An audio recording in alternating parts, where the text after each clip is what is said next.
It is, man. Hold on a second.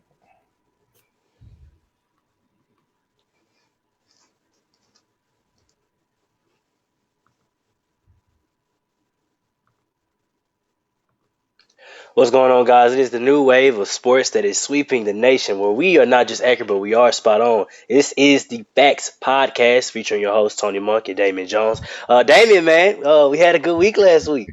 What's Real going good on, week brother? last week, man. A whole lot of sports. For the first time in quite some time, sports was able to rear its head around the ugly corner that is this COVID-19 or the coronavirus, as many would say. But we were graced with not only another Jordan episodes 3 and 4 of The Last Dance, but the NFL draft. Man, how did you? Absolutely. Yeah, how'd you feel about last week? I mean, from a sports standpoint, just as a fan, it was outstanding, brother. You Hmm. know, being locked in the house all the time and can't really do much out of our normal lives. It was just great to just get some type of semblance of sports, to see the draft, to see so many young men's lives change, to see some of the funny things happening at home with different families. But I thought it was great, and anytime you get to see some behind the scenes, all access Chicago Bulls footage, it is always a great opportunity. Give me your thoughts on the first virtual NFL draft, man. This was something that we didn't ever think would happen. Obviously, the coronavirus caught everyone in the sports world off guard. What was your thoughts as we watched? We basically watched the draft from home with the players. How'd you feel about that? Uh, I thought it was fun. I thought it was fun. Number one, I know that a lot of your suit retailers and missed out on a lot of money this year, and Right. they normally rip a lot of young kids off. And so I think we were kind of spared from seeing some terrible suit combinations, and that I often cringe at. But from that standpoint, I thought that was pretty cool. But to see the coaches, you often see the coaches on the sidelines and seeing them in preparation with their teams, and seeing them yelling and in intense competition and the long hours that they spend. Hmm. So it was just pretty cool to see them in their kind of home space, interacting with their kids, with their family. You got to see some of the coaches with pretty nice. Cliff Kingsbury has a really nice house. You I know, was gonna bring that up. yeah, I was yeah. gonna bring that up. You saw that Bill Belichick was just in his normal element with his dog and just still doing his job, and so I thought it was really cool to just kind of see guys in their kind of normal element. I'm with you. You kind of took the words right out of my mouth. And watching Cliff Kingsbury in his home, and I think the little football field that you can see in the background, and the funniest thing that I took from that was watching Bill Belichick. He Yeah, doesn't have all the fancy monitors, doesn't have all these gadgets. He just got three laptops and a cell phone, and everything that he needs in front of him to ace every single draft, as the Patriots always do.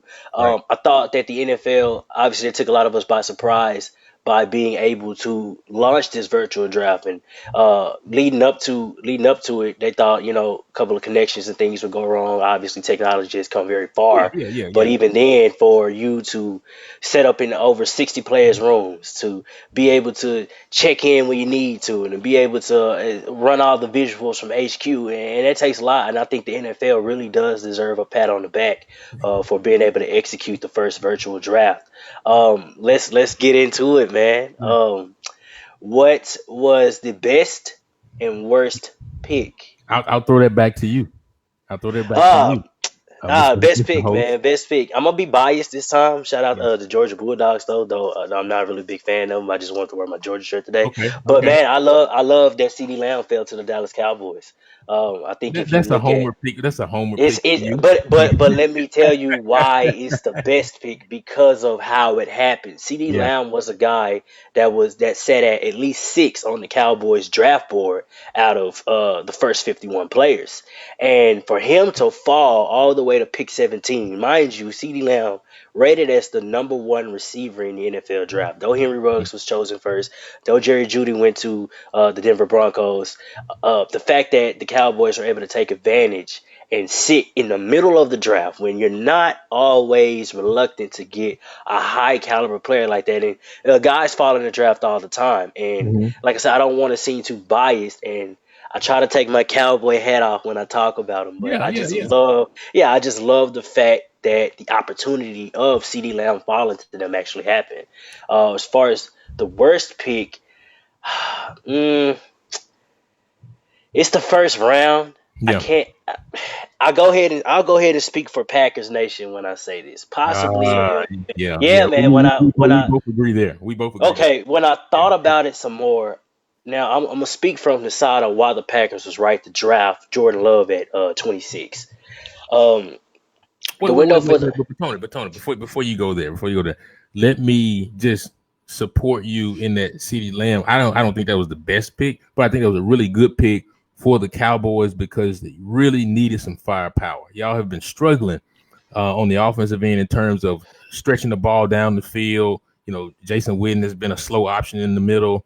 Uh, Cooper teams have been kind of doubling him, you know, and so you need another option to kind of take the attention off your number one and give you a number two or possibly a number three, a young guy that can grow and really stretch down the field and really give you some more offensive pop to the weapons right. that you already have. So I really like that pick for the Cowboys.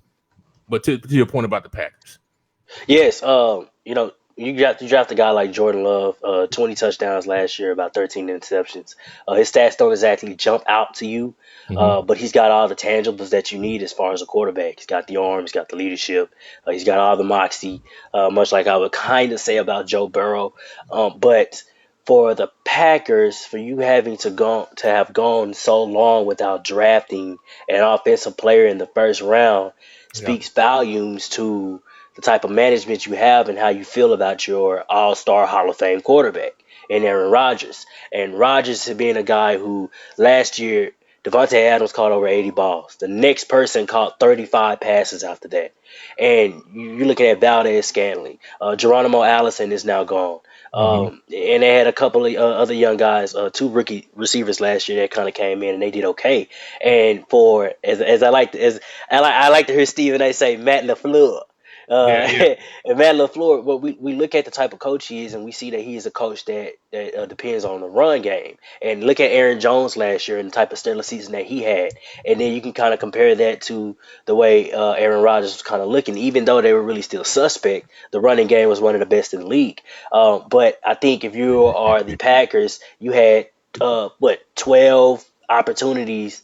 Well, not 12 opportunities. I'm sorry. You had chances out of 12 receivers in the draft to pick one of these guys. And at the time they was there, Justin Jefferson, T. Higgins, Denzel Mims, any one of those guys could have attributed to what Devontae Adams is already doing on the field. So but that's where I'm kind of leaning towards. but it's so I agree with you. Yes, Jordan Love was not the best pick for the Packers, but here's what that really says to me.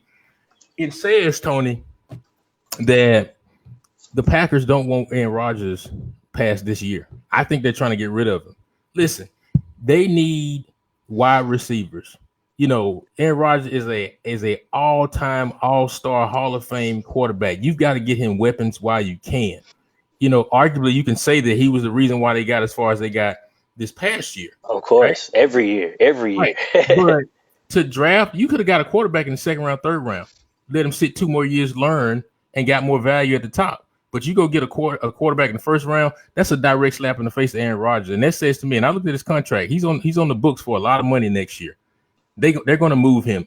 They're going to get Jordan Love in there, get him some reps, and they're going to move him at the end of the year. That's what it says to me. And that's why it makes more sense that they went ahead and they chose to go for Jordan Love. And I did say this on the draft, on the SOS Zoom draft show that we had Thursday, Right. that it's time. It's time to draft the next guy. And Absolutely. you Absolutely. strike now. Now you do strike if you're the Packers GM in their front office. You strike while the iron is hot, and you go get a guy like Jordan Love. He's the best available at that time. Obviously, you're not going to get a guy like Jake Fromm or Jacob Eason, Right. Jalen Hurts, who went in the second round. But obviously, he was gone. There's no telling if he would have failed to the Packers if they would have taken him. But if I am them and they do say, "Hey, quarterback is the best way to go for us," hey, I'm all for Jordan Love. Yeah. Yeah. But Aaron, let me just say this. Aaron Rodgers probably will not be a Packer next year. If I'm Aaron Rodgers, I'm offended as much as he's Mhm. done for that organization. And you take a quarterback in the first round and I'm begging for weapons as I am. you got to give Devontae Adams some help out there, and you go get a quarterback. Yeah, the front office is misguided. They don't have Aaron Rodgers' best interest at heart, and like you said, they have to move off of him. When you break away from a Hall of Fame talent like that, it's never pretty.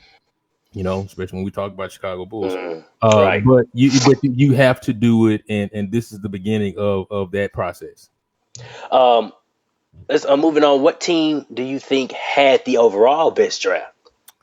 You can go with a lot of options here, but in my view, it's between two teams. In my view, it's either the Buccaneers or the 49ers. Now you can go with a lot of teams, and people have their own different views.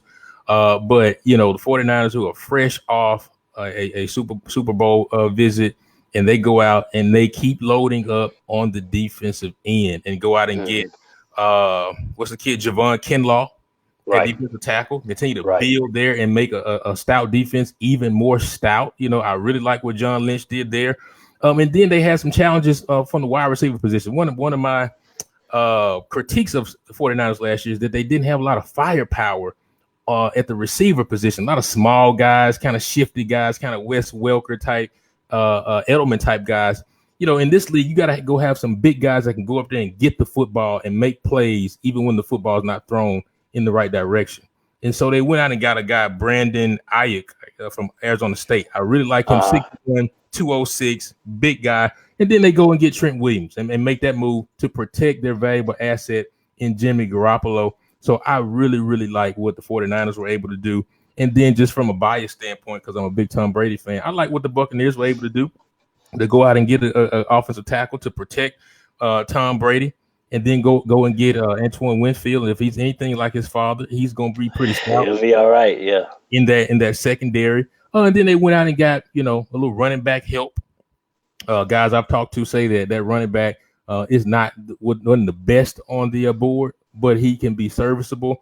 And then they went and got a guy, Tyler Johnson, as well, from the wide receiver position as well, to really add to what they already have for Gronk and Mike Williams as well. So I really, really like what the Buccaneers and the 49ers were able to do. Right. Excuse me, my computer was going off here. I was trying to get my little notes and stuff together. I have to go with the Baltimore Ravens.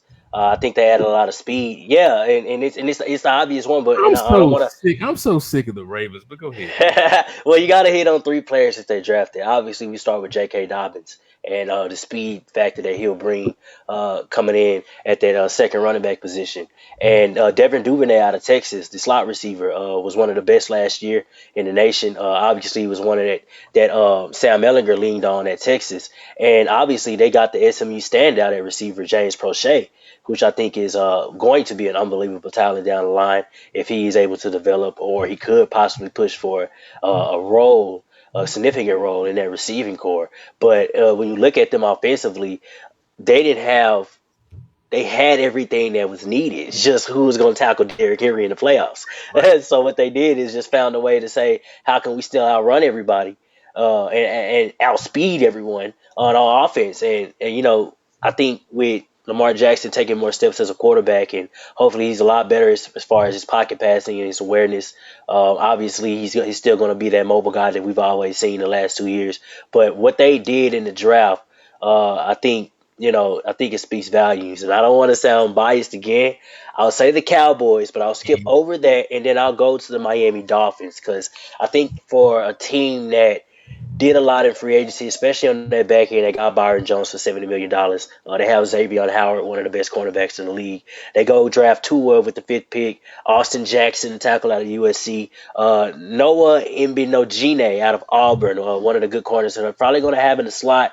And they go get Raekwon Davis out of Alabama, a really stout defensive tackle. So I think for the Dolphins, they're going to show in the AFC East that, here we are and here we come. I think listen, I'm a Patriots fan. I know a lot of people are gonna hate me for saying that, but I'm a Patriots fan. I stick to those things. But the AFC is wide open right now. Since Tom Brady, the AFC is wide open. The Bills can make a run. But I really, from a most improved standpoint, I really like what the Dolphins were able to do, because they are building a culture. They did a good job last year getting the character guys in there, a certain type of guy They went and pounded up on the defensive end as well. And then just by getting Tua at the quarterback position, I think they became the most improved team out of the draft. Who's to say they'll win the AFC East? But I think in a year or two, I can see the Miami Dolphins being the runaway leader of the AFC East for the next 5, 6 to 7 years, especially if Tua gets his feet under him. They have some good weapons, and he can really develop as a quarterback in the National Football League. What team did you question the most after this draft? As far as who didn't excel this time around, what team did the worst?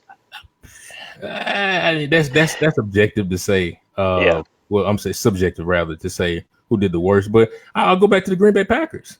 The Green right. Bay Packers. You have a small window when you have a all world talent like Aaron Rodgers, and when you don't go out and consistently put what. Listen, that's why Tom Brady left the Patriots, because you do not surround an all world quarterback with talent and give him options to compete each and every year. Listen, that division is wide open. Who knows what the Bears is going to look like? The Vikings with Kirk Cousins is up and down from year to year. The Lions, you cannot count on them from year to year. That's the Packers division to win every year. Why not go out and get Aaron Rodgers some weapons that he can stretch the ball? He can throw the ball. That's not his issues, not on the field. His issues are in the locker room, attitude issues, and so forth and so on. But you have that from all types of stars. He can play the game at a high level. You go out and get him weapons. And so I think the Green Bay Packers, for me, gets the worst grade from a draft standpoint. I kind of have to go with the Los Angeles Rams on that. I think for a team, I don't think they took enough into account of addressing their positions of need. Right. I mean, you get running back Cam Akers out of Florida State. Well, he's really going to be the guy after having to get rid of Todd Gurley. And they have Henderson, another young guy there, who they may want to actually take that starting role. They didn't have a first round draft pick on top of that, and we know going years back to when they did make their appearance in the Super Bowl, that was an all-in move by the Los Angeles Rams. And if it didn't count then, that means everything after that will be all for naught. They get linebacker Terrell Lewis out of Bama, Terrell Burgess from Utah, Bryson Hopkins from Purdue, Jordan Fuller from Ohio State. These are guys that were kind of, medium impact guys. We don't really know if they're going to make that much of what's the word I'm looking for? They're going to make much of an impact, I guess, this coming season. And obviously, Sean McVay is a really good coach, and we know what he can do offensively. But I do kind of worry about them going forward. Yeah. Listen, you can write the Rams off. That magic, that Sean McVay magic, Todd Gurley. Thank God for McVay, man. All the money that they pumped into. I can't think of the quarterback's name right now. Jared Goff. Yeah, all that money they pumped into that kid. Yeah. I just don't see it. I just don't see it. And so I'm excited to see what's going to happen in the NFC South with Jameis Winston down in New Orleans now, with Drew Brees leading those troops as well. Seeing that quarterback battle with him and Taysom, also what Tom Brady and Gronk and those boys are going to do and with the Buccaneers as well. And I think the 49ers will probably march on to a deep playoff run, given what they did in the draft and free agency as well. And so I'm excited to see what those several teams will do. Awesome. Let's move on, man. We move on to the weekend part of in sports, and we were graced with episodes 3 and 4 of The Last Dance and the Chicago Bulls documentary. We were able to get the insight on what really happened between Jordan the Bulls and the bad boy Pistons. And I think I'll go ahead and start it like this. The biggest thing for me, and I didn't know this, so you guys can crucify me. I already told Damian, he knows I'm more football based, but I got my basketball mind though. I wasn't aware that Rodman was with that team. Oh, you in the beginning, I didn't know that. I didn't know that. It didn't catch me by surprise, but I was like, oh wow, okay. Either I just forgot completely, or I just didn't know. And it was interesting to see that type of defensive caliber player that Rodman was. And I know we'll get into Rodman later on down the line, but let's talk about the bad boy Pistons and the walk-off.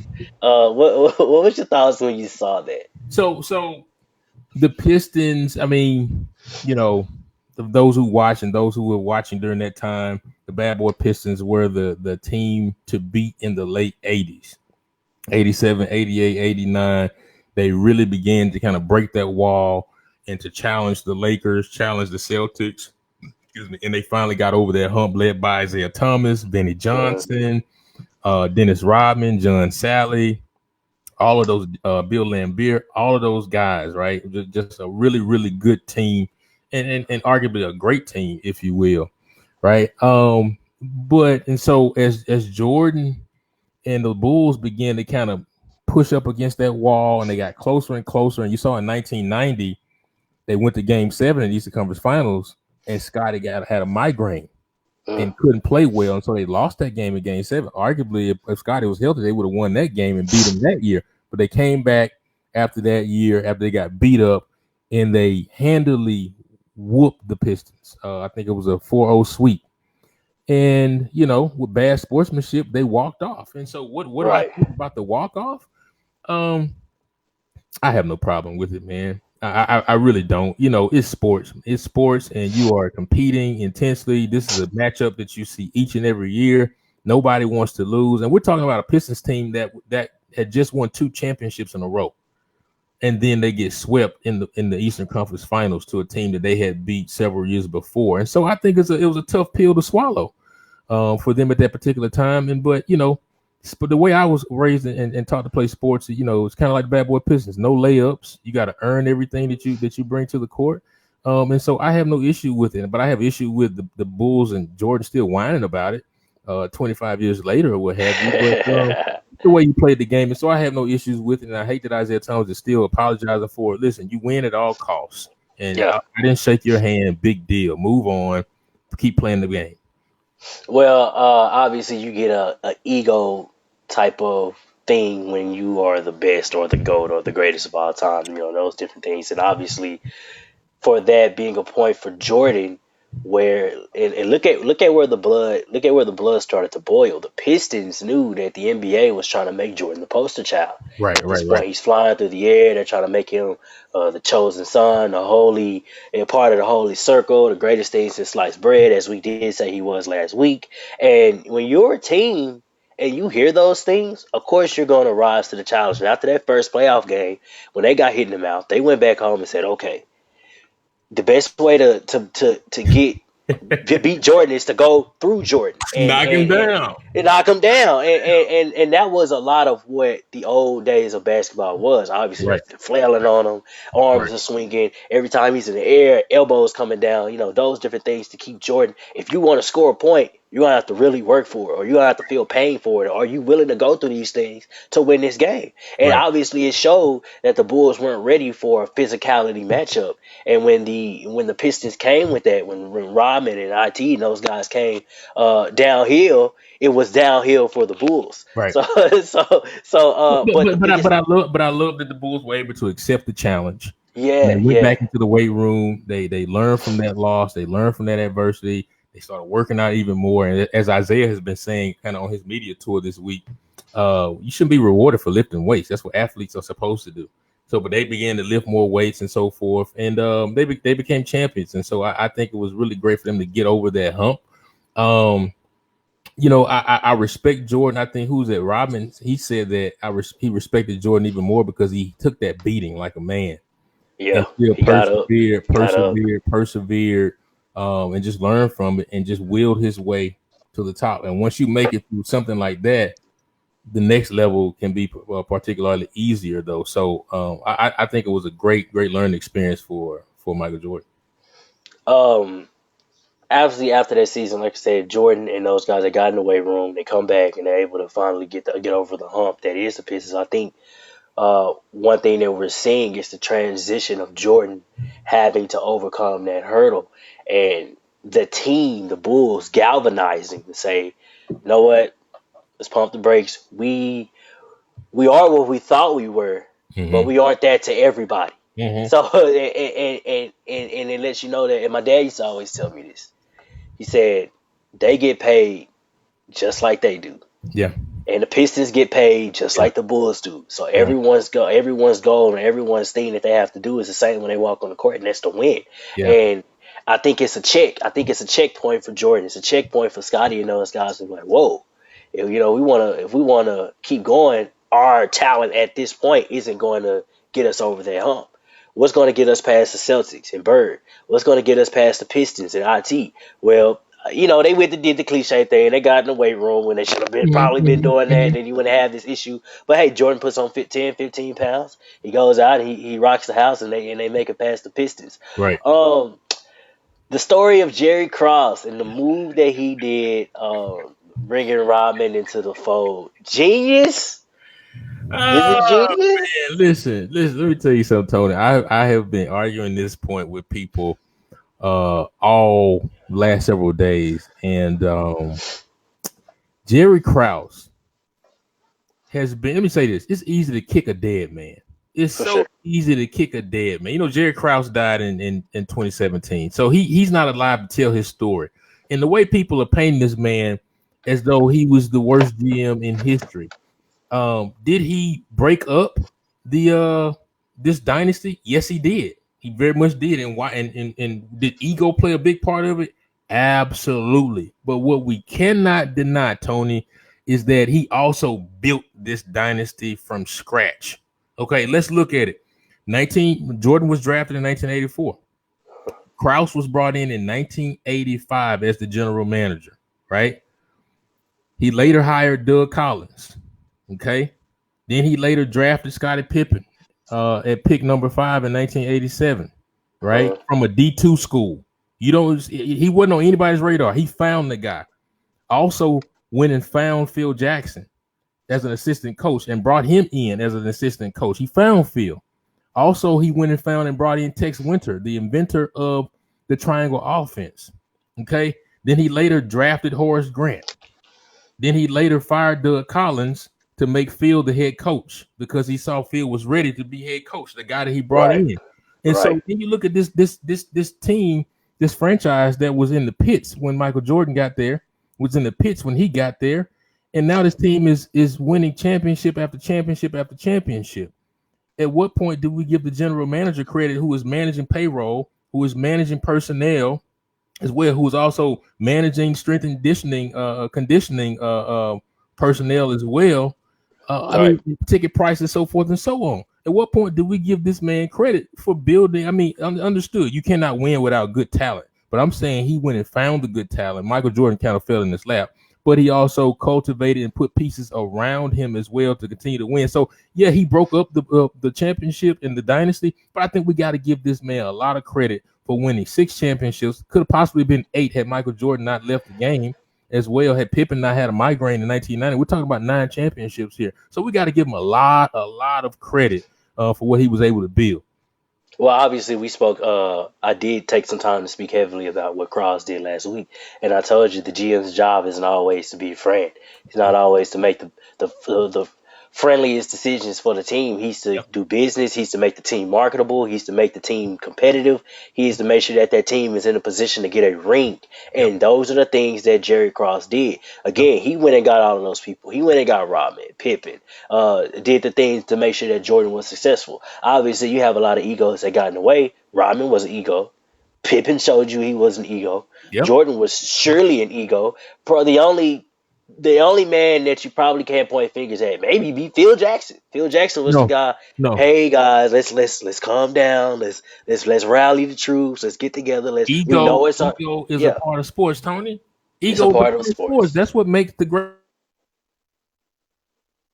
player. Ego. Pippen wouldn't Yeah. be as great if he didn't have an ego. Phil has an ego as well. Phil's like you argue that Phil's ego broke up the Lakers the first time. And so they all have ego. Ego is healthy for all of us. It's just you have to balance it. And I think Jerry's ego got the best of him, and he say, "Hey, I made these guys. I made this team, but now when I walk into the gymnasium, nobody notices me." And they're getting all the love. Michael Jordan is the biggest global star. Phil is the most popular coach. Scottie is getting all this love, and nobody's thinking about little old me. And so I can Mhm. understand his frustration from something that he built from scratch, and he get no credit. And you got to look at some of the footage. Michael Jordan talked to that man like he was a child. He did. They He clean that did. man. They talk He to that man nitpicked like he at him. was He a nitpicked at child, him. man. And so you think he not gonna have any frustration back at those players? I mean, come on, man. I mean, listen. Yes, he broke the team up, but that does not absolve the great job that he did at his profession. How many great professional people do we know are great at what they do, but then they may be a-holes, they may be terrible people, they may have poor character, but they're good at what they do. We're talking about Aaron Rodgers. He has character problems, they say, around the league, but he can throw the heck out of a football. I mean, so you have to kind of take what comes with a certain level of greatness, and so I think you have to give Jerry. I mean, some people, I can understand the argument that he's not a genius. I could understand it from some folks, but I think you have to give him a lot of credit for what he was able to do to keep that team together, given all the stardom and the pieces and the drama and all the different things that came along with it. Well, one thing I will say is when you win 6 championships, I think it damn near makes you a genius. I don't want to discredit Cross in any way with that. And, you do hate him not being around for moments like these when the stories are actually coming to fruition, and you would definitely love to hear what Jerry Cross has to say. Let's also not forget he went and found Tony Kukoc. Let's not forget about Tony Kukoc. Found him in Europe, brought him over to help the team.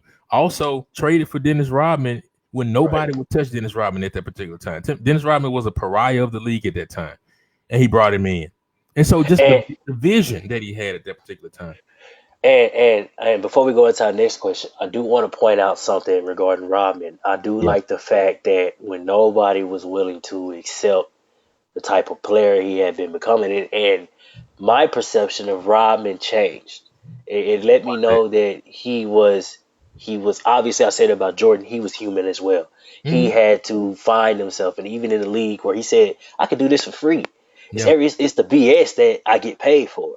mm-hmm. And Rodman was a guy who got tired of the BS, but I saw a basketball player that really wanted to feel a part of something. Part of something. Yeah, appreciate it. And Can you and make let's that look at argument with Jerry Krause? probably not. And let's look at when Pippen was gone. Let's Yeah, look at when Pippen was gone. yeah. And Rodman said, "I knew Jordan needed to count on me. I knew Jordan was going to need me." And was it the best slate of games till the time Pippen was gone? No. But Rodman was happy because he knew it's me and Jordan. We got to make sure we pick this team up. We got to do this. It's a lot when you got to play third fielder. We had a question last week saying that did Pippen feel like he was in the shadow of Jordan? When we found out Sunday It that it was was Rodman. Rodman Right, who was in the shadow of Jordan and Pippen. And when right, Pippen comes back, he's like, "Shh, I guess I'm back in the back seat again. I guess right. I'm not on the passenger side again. I guess." But what we found about Rodman though is that he's human, and just like anybody, we all need something. We're needy, For and sure. we found out his past and how he grew up. He was homeless. Mom put him out, and he was constantly searching for validation and to be a part of something. And that's why he fit in so well with the Bad Boy Pistons because they Right. embraced him for who he was and what he brought to the table and how eclectic he was and different he was, if you will, right? And so he blended in very well. And but Rodman, one of the greatest rebounders you'll ever see, one of the biggest hearts on the basketball court. You just it's one of those things, and I think we'll move into field next. It's one of those things, a leadership thing when it comes to Rodman. Understand who your horses are. Understand what your horses can do.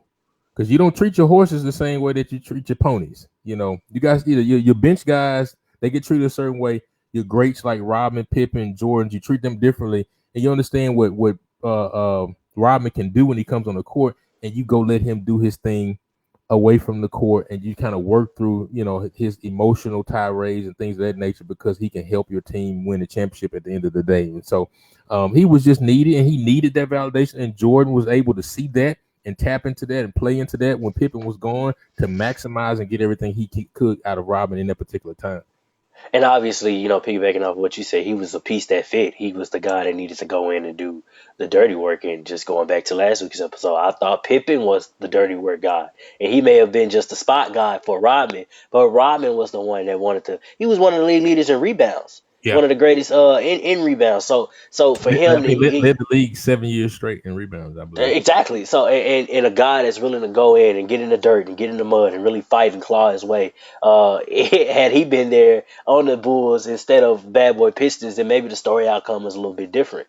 Um, Phil Jackson, the interesting coach that Yeah, he is. I'm gonna have to throw this question to you. What was it about Phil? What changed for the Bulls when Phil came? That this team that they had Jordan, Hmm. but it hadn't came together yet. What was it about Phil? Was he the glue in the end, or what did he do that made this team so competitive in the end? Listen, in my view, and listen, I'll continue to say this. I've studied the Bulls for many, many years. I've studied Right. Phil. I'm very fascinated about Phil and the Bulls and what he was able to do and what they were able to do as a unit. Um, but I think Phil was a contrast from the previous coach, Doug Collins. Michael Jordan, as you saw in the documentary, became a superstar under Doug Collins because Doug put the ball in his hands and he just let him go.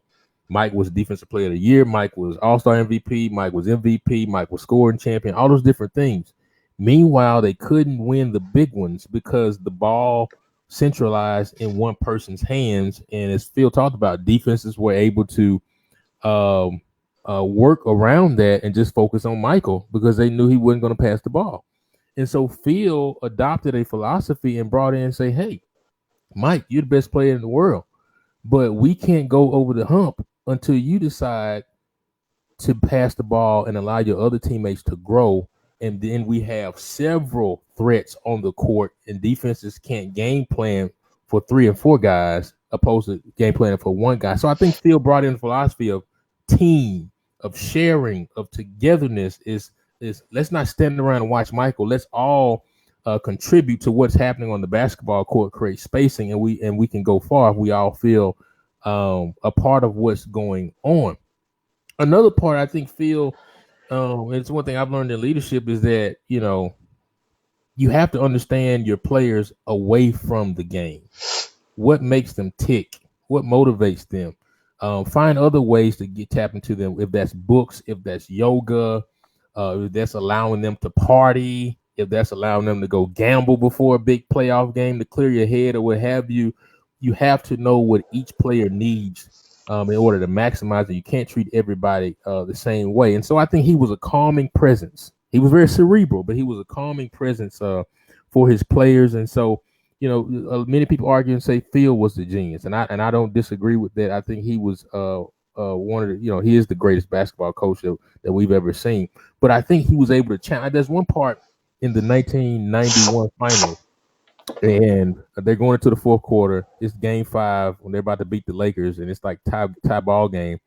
And in the timeout, Phil tells Mike. Mike says this in the documentary. He said, Phil tells me very emphatically, pass the ball to Paxson. He's open. I'm hogging the ball. Yeah. Pass the ball. And he said, Phil told me that. And he began to pass the ball. And so Phil knew how to get the best out of his players, know when to charge them up, when to pull off the gas, and all those different things. And so Phil was just a calming presence that knew how to tap into his players, and they trusted him. And that's why Michael said, I'm not playing for anybody else but Phil Jackson. Um, Obviously, we spoke last week again, and with just so many points off last week that we're able to kind of bring back and refresh. Uh, Phil was obviously the glue Yeah. that needed to not only help this whole entire team, but for Jordan and Yeah. his individuality coming in, getting drafted, saying, "I have to lead this Bulls team." No, we lead this Bulls team. We Yeah. together. Let us help you. Let us. You don't have to always come out and drop 45. You don't always You have don't. to come out and drop 63. You don't. You don't. You can. Sometimes it's okay to drop 20 and let Pippen have 25 that day, or let Rodman have 14. And let's get everyone involved and let's make it harder on the opposing team to have to defend us. We're one of the best offensive teams, and not only that, we're one of the best defensive teams already. Right. So the battle is already won coming into the game. Did you and I've seen this on social media. Um, did you think that Jordan is a snitch? Did you kind of feel that he kind of threw some guys under the bus here in different places? Scott Burrell, Scottie Pippen, the teammates in the previous documentary with the stuff in the hotel room. Do you think Jordan was kind of dry snitching on folks? I mean, would it be a documentary if we didn't know all of this stuff? If would it be a documentary if somebody didn't come forward and say, "Ooh, well, we was doing this"? And if Jordan is the focal point, then somebody has to be the fall guy in this whole Right. situation to make this a type of success. We wouldn't be into this documentary that much if we didn't know what those players were doing. We wouldn't have cared. It glues you to the TV when you're like, they was doing that, and it's not like it's surprising. It's not Yeah. like that doesn't happen in professional sports. We're not going to act like you won't go into from a baseball team's hotel and they're not in there, fooling around. And I'm not saying that's exactly what's happening, but these are grown men making a lot of money in a Hmm. professional sport where all eyes are on them, and you either need to break away to relax, like Dennis Rodman did, Right. going to Right. Vegas for 48 hours and get into the craziest thing you can find, and that's professional sports behind the scenes. And we're looking at a behind the scenes documentary of Jordan and the Chicago Bulls. Yeah, he may be a snitch. He may be a snitch, but again, I think it's well noted for what we are watching that Yeah. he had to do this. Um, Kind of get into our next question here. How did Rodman balance basketball excellence and extreme partying? Um, Yeah. I'll take that, and I'll go with the one thing that Rodman said. He said, "I'll do this for free. Hmm. It's the BS that I get paid for." And I think Rodman knew when I'm on this court, I'm on this court. I'm here to work. I'm here to try to win games. I'm here to do this. Look at how he was with the Pistons. Look at the clip they showed you against Magic. That man was a blue collar guy. He was a hard Hmm. worker on that court. He Yeah. did what he needed to do to win games. And when he got with the Bulls, he was accepted. He said, "Okay, I'll get in and I'll do this dirty work for you guys." But I like the fact that he came to Jordan and said, "I need to break away." Yeah. Yeah. He Yeah. Yeah. came to those guys and said, "I need 48 hours. I need to get out of here for a second." But how many? He How many teams would say yes? That's fine. How many? Just think about nowadays. How many teams would say yes? That's fine. Go to Vegas for 48 hours. Now probably not. Yeah. Then it's the beginning of a lot of things that's kind of happening in professional sports that everyone wasn't introduced to you. And now the Rockets wouldn't dare let James Harden creep away for 48 hours, knowing they got a game coming up in the next 3 days. But Mhm. for Rodman and everything that was happening, I think they knew what was in his psyche. They said it. Rodman needed things that a lot of other players didn't need. Right. Rodman needed he needed to be able to cope with a lot of things that he was dealing with. That's why he's walking around with colorful hair. He Right. Right. changed his whole personality, his whole individuality to become a person who he felt was free. Yeah. And I think that he balanced basketball and partying pretty well. Yeah, I would agree. I would agree with you. I think I think the greatest part of watching this documentary, when you talk about Phil, Scotty, Rodman, Mike, all those different guys, I really hope the young people who didn't see, my nephews who are teenagers now, and it's kind of the young guys who are college and high school coming up playing the game, just see the sacrifice and the commitment. Like you can go out and do your thing, but you still got to make sure you take care of business on the other end, right? Like I said, they dragged Robin out of the bed, but he was at practice. And It then when was Mike talked about when they did that drill, Rodman was leading the drill, was the most right. conditioned guy on the court. And so, if you're gonna play hard, if you're gonna play hard, you also gotta take care of your business on the basketball court and go out and do your thing on, socially as well. But I think he did a great job of balancing that, and I have a lot of respect for guys who can do that. You look at like who's that? Ric Flair. If you ever watched the documentary of Ric I Flair, have not seen it. I gotta watch that. Ric Flair drank every day. That's why he's in such bad shape now. But he drank every day. You got to watch it, dude. It's crazy. But he was able to balance it, and when he got in the ring, he took care of business. And so I think it just shows you can do your thing. Just make sure you're ready to get up in the morning and take care of it. I'll tell you this quick story. When I was my 21st birthday, I was in the Air Force, and I was Mhm. on the Air Force basketball team.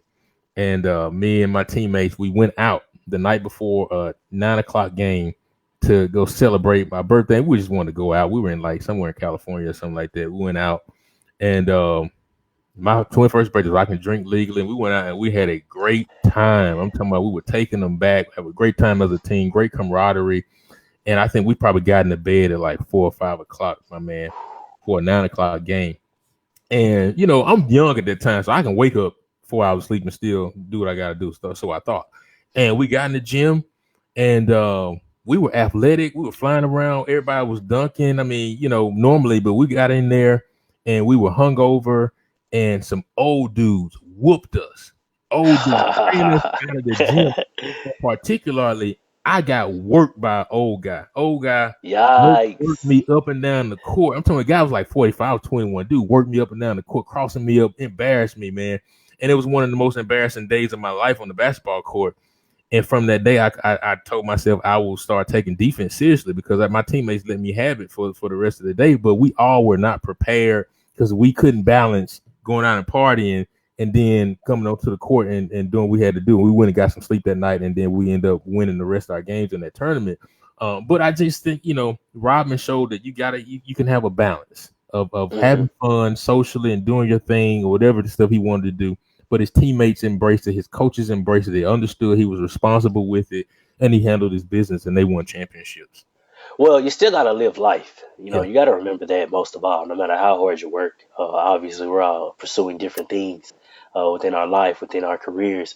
Me trying to be the best sports analyst out there, and you out there in politics as well as sports now. And Mhm. even with these things, no matter how hard we work, we have to remember you need that time to break away.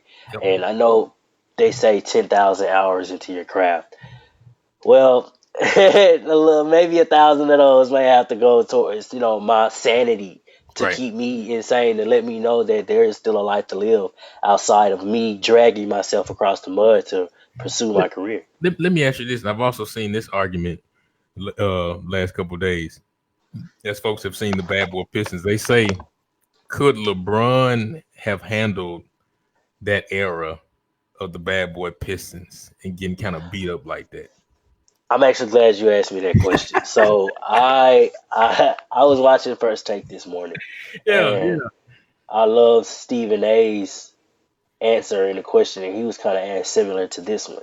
And the answer was yes. Obviously, LeBron is a guy, 200 and what, 40, 50 pound frame, 60, 260.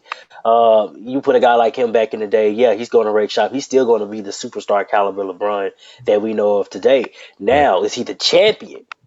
Is he the champion that we know of Is today? he, is he a champion now? Probably not. No. Probably not because look at the intensity of watching the Celtics, watching the Bad Boy Pistons, watching the Lakers with Magic. This was real basketball in your face. Hit him when he comes, hit him whenever, wherever. There's a story out there you probably know of sorry, Magic Johnson clotheslining IT coming in the paint Oh yeah, like yeah, that. yeah, yeah, Yeah. That those things happened yeah, back then, and we watch now. It's easily a flagrant foul. It's yeah, easily a tech. In yeah, that Pistons game, you saw they wasn't calling none of that. bro. None of that. The basketball of today is some weak basketball, brother. It's some, It well, was like weak. Karl Malone cracked IT across the face coming to the hole. Carmelo, that's Yeah, what it was. Carmelo. Okay. and busted his eye. Magic has gave him a few licks as well. Like you said, Jordan came to the hole and got knocked out a lot of times. Like Hakeem and Ralph Sampson got into some knockout drag out fights in the 80s with the Celtics. Dr. J was jabbing folks, boom, boom, boom. And we I mean, I'm glad we're to a point where we aren't showing violence, physical violence, Right. Of basketball, course. things like that as well. But in terms of in the flow of the game, there's nothing wrong with a little physicality. And I just see the way, and I love LeBron, don't get me wrong. I think he's arguably the greatest all around player that we've ever seen with what he can do on the basketball court and just physically imposing. But I do see him whine a lot. It gets his the flop. The flopping is unreal nowadays, and I just hate it because I even see young players now doing that crap, On flopping. purpose. Just On play the game, my purpose. guy. Play Play the the game. game. And so, yeah, do I think LeBron could, like? I think he would still do his thing. I think he would still put up numbers because this Yeah, for kid is sure. For sure. extremely talented, and with his big frame, But I think they will put a good licking on him, a good bruising up on him. But would he be a champion? That's hard for me to say because I think that also depends on what pieces you have around you as well. But I think he would be an absolute star during that time frame. Well, yeah, Neil, most definitely. LeBron is going to be LeBron James. I think no matter what era you put him in, I just think You're looking at guys back then like Jordan, Karl Malone, Stockton, and all those guys that galvanized teams that really say, "Hey, we're here. We need to do this." Is LeBron really going to get gritty in that time frame? Is that really going to happen? And that's still questionable. If it's questionable now, it may have been questionable back then because we see LeBron in this. Yeah, we see LeBron in this basketball system that he's in now, and Right. you'll go on social media. He'll make a million posts. Oh, LeBron would he be just like this? He Yeah. yam on Jordan. He do this.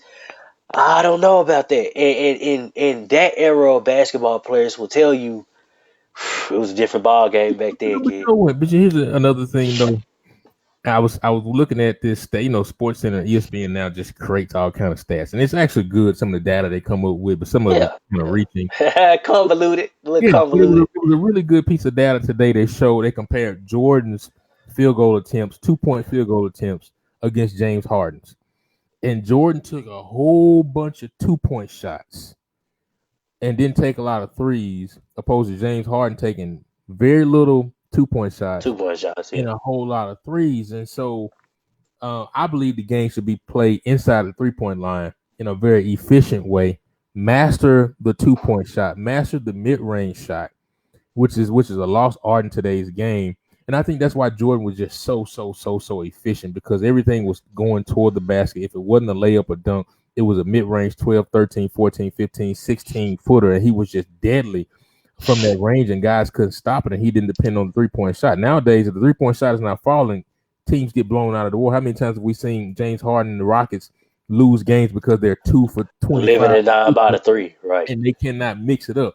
One of the guys I like to watch is Paul George nowadays. But what angers me about him is that when his shot is not falling, he doesn't know how to manufacture points and get himself in the game, get to the basket, get to the free throw line, see the ball go in the hoop, and get your confidence going. And then you can kind of work out from that. I think Kawhi Leonard is very, very good at doing things like that. So I hate that players now don't know how to manufacture their way into the game and allow the game to come to them and kind of get some points on the board. If the 3 point shot is not falling, then they're no good to the game. They're not going to play defense. They checked out, and that's why I think Michael Jordan was just so dominant from that standpoint. Most definitely. I think obviously as a precursor to the way basketball was back then, and I don't want to kind of lose my train of thought saying this. We're getting basketball at its purest form back then. And that's why I think that's what I think I'm enjoying the most about this documentary is Yeah, seeing the hard nosed game. yeah, That's what basketball was. By the time I was born, and not calling you old David, man. By the no, no, time I no. was, yeah, by the time I came along, I'm sure that was it started dying out. More generational talent came in, and big ups to these guys because I think this generation of basketball players obviously are freakishly athletic. You got guys, Big Cat, and I can go down the line. Anthony Davis, these guys that have a lot of facets to their games that a Mhm. lot of guys back then didn't have. Didn't have right, And right, yeah, and I think, but and I think that's what may have watered down so much of the league because though these guys have multi-talented things about them, the game is much more softer right. and we get to see the oohs and ahs of Steph Curry shooting a three from half court, or Anthony Davis bowling through everybody while some guy just checks up like this and just gets knocked down and hopes that he gets a foul call. Like, where's the days where if Anthony Davis is coming, somebody else is coming too, Yeah, and they're yeah. gonna ram into each other. And if you want this shot, you're gonna have to run through me. And you Right. don't see that anymore in today's game Yeah. at all. Last thing, and I know we gotta get out of here, Yeah. and really appreciate everybody tuning in and with us today. What do you think about the Ball brothers signing with Rock Nation Sports? They're signing a management deal with Rock Nation Sports. LaMelo Ball is going to Yeah. be Yeah. top pick, at least a top 5 pick, and I've been predicting Right. that for about 2 years now. And I love LeVar Ball and what he's tried to build with his family as people continue to attack him for trying to do something great. What do you think about that? Let's go back to LeVar Ball. First of all, I don't think that he deserves to be attacked. Excuse me for trying to set something apart from what the NBA is used to giving, or these run of the mill. agencies that's always sponsoring these big name players that we know about, but instead he said, "Let me come in and give my son something to be able to build off of." And Right. ultimately, like most business plans, they don't all work. And unfortunately, Big Baller Brand did not.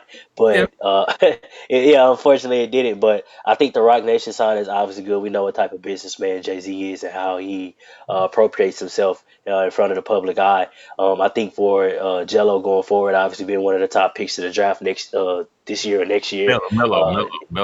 Mello. I'm sorry, not Jello, Mello. Yeah. Not Jello, Mello. I think Mello coming in, obviously being one of the top picks in the year, looks really great for them. If this thing doesn't work out, well, then you go to the next best thing, and if that is Rock Nation, then I'm all for it. Right. I think that it's gonna look good to reshape the image of what we thought of the Balls. And again, big ups to Dad, man. He tried. He tried, and it's better to try than to do nothing at all. Yeah. So yeah, I'm definitely for the Rock Well, Nation side. no, I think big ups to Dad because I mean, yeah, the business didn't particularly work. I think they should shut it down. But Yeah, yeah, I'm glad that now Rock Nation has come in and to kind of save it before it drops out and it gets worse than what the losses that they could have had. And so, listen, I think they can make a lot of money for the family. Listen, the for family still sure. gets the money, right? So Still Melo's getting the going to money. sign a huge shoe deal. He's going to be a top pick. Lonzo is already in the league making good money. The family still wins. They just don't do it through their own uh, apparel business, if you will, and shoe business. But I think that family's gonna be fine. I really appreciate that black father for doing the right thing and building his kids up the right way with the right ideals. And yeah, he's a little brash. He's proud of his kids. Is he a little overboard sometimes? Absolutely. Oh, absolutely. But I think his heart is in the right place, and it's worked out for him. So I know we will continue to see LeVar Ball on the sidelines. I hope that he finds his way For into sure. the suites eventually and just kind of get out of the spotlight, a la Jerry Krause. Not mess this good thing up. But yeah, I really like that deal though. I really do. David, I want to say one thing. Give me at least 1 minute before we actually go out. We didn't speak as far as the NFL draft, and one thing that we noticed in years past, and I think maybe more frequently this time around, was them highlighting the kids' past, them highlighting mothers and drug addictions and the fathers and this happening to them. Yeah. Yeah, Raekwon Davis got 6 sacks, but his father was shot 6 times in Was that was 2000. that was that on the screen too? No, no, but they had one guys. They had I Right, want to right, say one of the cornerbacks, and they had his mom. I think right. it may have been Trayvon Diggs or something. They had his mom and fighting some drug addiction or something Yeah, like that. yeah, And I think for them, obviously one of the guys they stood up and said, "Hey, I want them to highlight that so they'll know what we came through." But I right. think that's a private celebratory thing that you do, where you celebrate these things in the comfort of your own home when the cameras aren't on you, and you remember where you came back from when we were trying to get past drugs and trying to get past restrictions and this and that. I don't think that the NFL or at least ESPN for that matter should put these kids' business out there. I thought that wasn't very respectful of them to do so. I don't know, and obviously I'm in production. I know how it goes when you're really trying to highlight something about a kid, but I think there are a million other ways to do that. We're talking about a football game. We're talking about the game of football. If you're going to show me something about that kid, I only want to know what he did on the field. And I say that about a lot of players as far as red flag guys that go into the league. Anybody who's playing for a team and he's producing, I could care less what they have going on outside the game. I only care about what's happening when they're on that court, when they're on that field. Individually, it's up to them to be able to right the wrongs of whatever mistakes that happened in their past when they're away from the court, away from the field. But I just thought that ESPN could have definitely taken a different route with that. Yeah, you don't work for ESPN, do you? No, Oh, no, I don't. good. So let me just say ESPN is trash for that, dude. Yeah. Trash at the highest level for doing that. You don't see that happening to kids of other races and them putting their family business out there. I think it shows cultural incompetence in terms of your production staff, in terms of those who are putting the show together. Two, it shows high levels of insensitivity, right? As you Hmm. talk about, it should be a moment where folks should be celebrating with their families. Their lives have been changed. These kids have worked so hard through all of that adversity to get to a point where now their hard work is culminated by being drafted to the National Football League amongst 53 guys on each team. There's only so many slots. And to sour that moment and to talk about the worst of one's family, the worst of somebody's life, it's just horrible across the board. And for me, just the dry apology doesn't go far enough for dampening that kid's moment. Now that kid was kind of mature and say, "Hey, I'm not gonna shy away from it. This is where I'm from. This is who we are, and look where we are now." And so he Right, right. finally he embraced it, but that may have set some other kid off, and that just shows, again, no matter where we're in sports, where we're in politics, where we're in education, whatever the place, there's always going to be white supremacy For sure. rearing its head. There's also For always sure. going to be inequality rearing its head across the board, and there's always also going to be insensitivity and cultural incompetence across the board. And so that's something that we could have to continue to work on, continue to educate our brothers and sisters on it, and I pray that that mistake is not made again, because that kid deserved to have a very, very, very special celebratory moment at that particular time. Indeed. I mean, like I said, I don't know easy mistakes are made in production, and I won't speak. Obviously, no. And to be real, ESPN was, sort of trash for that, and I won't speak ill will on any production thing because there may be one time that I may come up a foot and make a production is miscue with SOS or something like that. But I Right, just think that you just have to be respectful to all of these kids and definitely their family too. I mean, if we're talking about the cornerback, don't put his mother stuff out there. And I just right. think that they just need to be more respectful going forward with that. Man, this was an awesome podcast, dude. Obviously, we covered a lot of things. We didn't listen, everybody who's watching this show.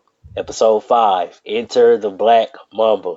We will Oh yeah, yeah, yeah, see. yeah, yeah, yeah. Yeah, yeah. It's okay. It's okay. We might touch on it a little bit Thursday, but we will see the instance of Kobe Bryant, number 8, and his entrance into the league and what that was between him and Jordan. I think it's so awesome that we do get to see Kobe at least one last time in a fresh setting talking about Don't Jordan.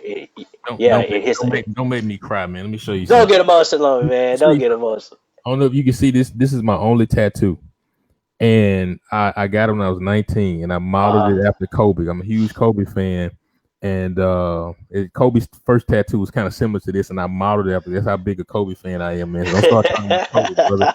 I'll start crying on this broadcast right now. Hey man, sometimes you have to be reminded of greatness, and obviously, what was a second coming of Michael Jordan that we Right, do get to see right. once again. And who knows? They did say that Kobe did document his final season, Yeah. and maybe we may get to see something about that in the near future. Damien, it is the new wave of sports that is sweeping the nation, where we're not just accurate, but we are spot on. Head to Spot On Sports YouTube channel, click the notification bell, get notified on everything we are doing. Check out our live reactions over the NFL draft. Definitely a lot of funny scenes there. And do be sure to check out the Damon Jones podcast, Hidden Politics, the way he does best. You can catch that show weekly. Again, hit us on our socials. Damon, you want to take a shot at your social? I am DamianJones.com. Instagram, I am Damian Jones. So but it's more so. I told you, man, it's about spot on sports, man. Hey, but I totally gotta get everything out there, and I'm just so big on that. I just I'm with that with my internal teammates up over here. I said whatever y'all got going, we need to find ways to be able to get those out, even if the main focus is sports. And of course, you can find me on Instagram and Twitter at tmonk_sos. This is the Facts Podcast. We're giving facts, straight Fact. facts, and facts all the way. Damien, appreciate it again, my man. Appreciate it.